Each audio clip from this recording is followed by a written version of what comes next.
Ice up. Ice what? Whoa, whoa, baby, poke it out, poke it out, poke it out. What's up, everybody? So we have a very interesting game to cover here today. Sorry that anything may be out of order, stuff may be all over the place. I just got home from school literally 10 minutes ago, so we're gonna try to get this video recorded and out for you guys before before like 6 o'clock, because it's 4:10 right now. I think I can do it. I think I can manage. Sorry if there's no intro or outro. I don't know how much editing I'm gonna do on this video, but I will try my hardest to get everything out as quickly as possible while still doing a good job at analyzing the game. So today we're going to be viewing some of the key matchups to watch in the Saints vs Buccaneers game. First, we're going to talk about position groups, and then we're going to go over what individual matchups in each group we need to make sure to watch.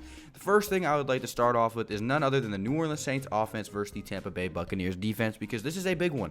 The New Orleans Saints offense, regardless of what happened last week, still have a star-studded roster, especially on the offensive side of the ball. The Saints are only ranked 14th in the league on the offensive side of the ball, scoring a measly 22.9 points per game. That's bad. But remember, 5.5 games were spent without Drew Brees and with Teddy Bridgewater as the QB, and 2 games were without Alvin Kamara, and 2 games were without Jared Cook. We've had a lot of injuries to go over and face this season, and it hasn't really been helping our offensive statistics. I think that we're way better than 22.9 points per game. I think we can produce more than 22.9 points per game. It's just we haven't had all of our key players on the field at the same time a lot, and it's been a very hard struggle from this point on. The wide receivers have to create separation. One thing looking up for the New Orleans Saints offense, though, is the passing offense. The Saints ranked 9th in the league based on their passing attack, and that is actually something genuinely impressive, especially based off of the fact that they have been playing with 2 different QBs all season for extended periods of time. Michael Thomas has shown that he's completely QB proof, and this passing offense has stood at a pretty decent 9. That means our rushing defense is significantly worse. Rushing offense is significantly worse and needs to be improved. One thing that is concerning for the New Orleans Saints, though, is the lack of pass protection on offense. The Atlanta Falcons came into the New Orleans Saints stadium, the Mercedes-Benz Superdome, last week with 7 total sacks. They left with 13. That means Drew Brees got sacked for 6 times. It's the first time that has happened since 2013. That is unacceptable. We cannot allow the worst team on the defensive side of the ball in the NFL get 6 sacks like we did with Atlanta. It just can't happen. With that being said, though, the pass protection is slated to be a bit better coming into this game because of Teron Armstead. The dude was playing with the flu last week, which was someone that has to battle 300-pound, extremely fast, grown men. That isn't a recipe for success. The flu is a nasty sickness. So I'm just glad that, luckily he'll be healthy this week. He should be a lot better. He should be a lot more recovered. Him and big Ryan Ramczyk will likely go back to their old ways of dominating the defensive linemen. Hopefully, since Andreas Pete is not going to be playing in this game, Will Clapp or Nick Easton, whoever goes to fill that position, will do a very good job. The problem is, I don't think Will Clapp's good enough. I do think Nick Easton will provide a decent, piece of tape over the water pouring out of something, because his normal position is left guard. He got moved to center in Minnesota, so I think he could do a pretty good job of, abstaining that spot and hopefully protecting Drew as much as he can. The Buccaneers defense, though, since this is Saints offense versus Buccaneers defense, the Buccaneers defense, though, is suspect to say the least.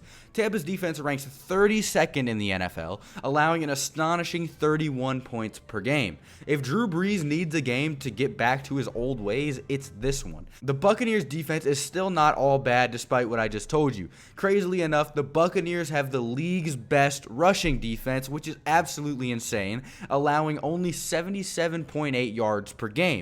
With a Saints run offense that only decided to run 11 times last week, this could be a problem. I've been talking and preaching about getting the running backs more involved, but this is not a team that you can do that against. The Tampa Bay Buccaneers have been amazing, completely stout, fantastic at stopping the run all year long. If the New Orleans Saints want to beat this team, we're going to have to do it by exposing their secondary. It's the worst in the league. They have the worst secondary in the league, and they do have a couple of banged up corners. So it's going to be a very interesting, little bit of a can the Saints do what they need to do against a very, very, very bad defense? I would say, heck yeah, Drew Brees is going to torture them. But the Atlanta Falcons were extremely low in that category as well, and we only put up 9 points, 3 field goals, no touchdowns.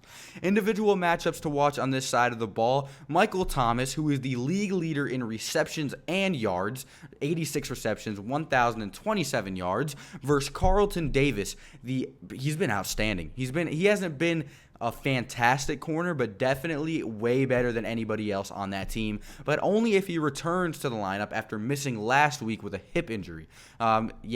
He's been pretty banged up, but he is the Buccaneers' best corner, no doubt. So if he plays, he will probably be shadowing Michael Thomas a majority of the time. Another matchup we need to watch is Alvin Kamara, who only had 4 rushing attempts last week, and Latavius Murray, who only had 5 rushing attempts last week, and the offensive line versus players like Shaquille Barrett, who has 11.5 sacks, which leads the entire NFL.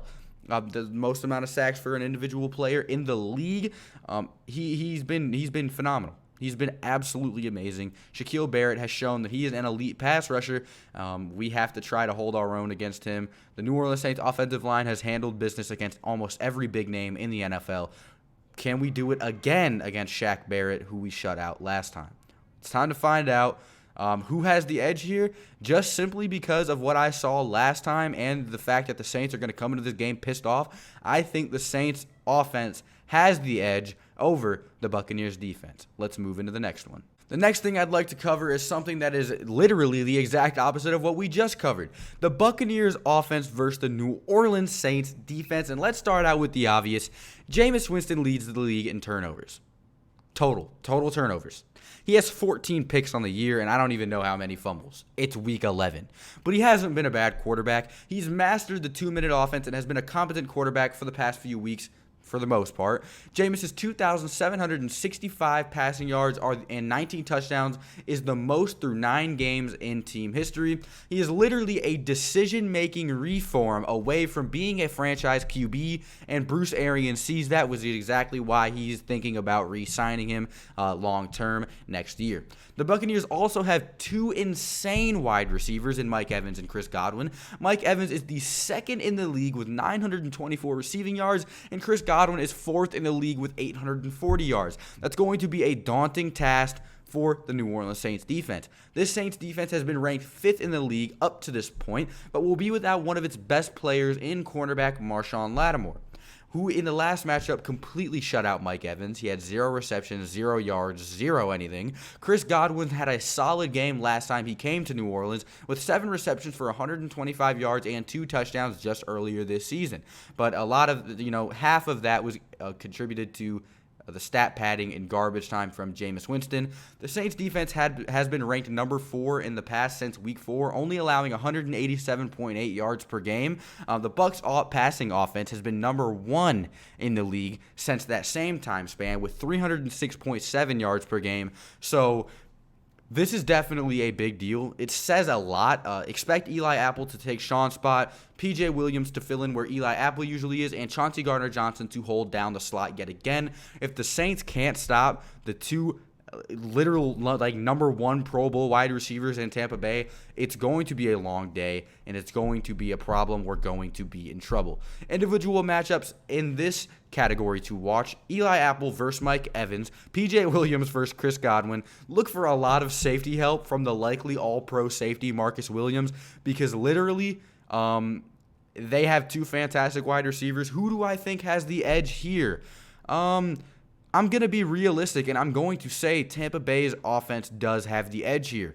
Now, there are 2 types of Tampa Bay Buccaneers offenses. One that has a competent MVP caliber all-pro quarterback in Jameis Winston, who will throw for 300 yards, 4 touchdowns, and no interceptions in a game.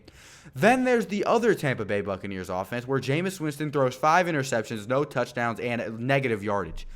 We don't know who we're getting this week. Jameis Winston has had 2 pretty good games. He threw 2 interceptions against the Arizona Cardinals, but he still mastered the 2-minute drill, went down and scored, putting the Buccaneers in position to win.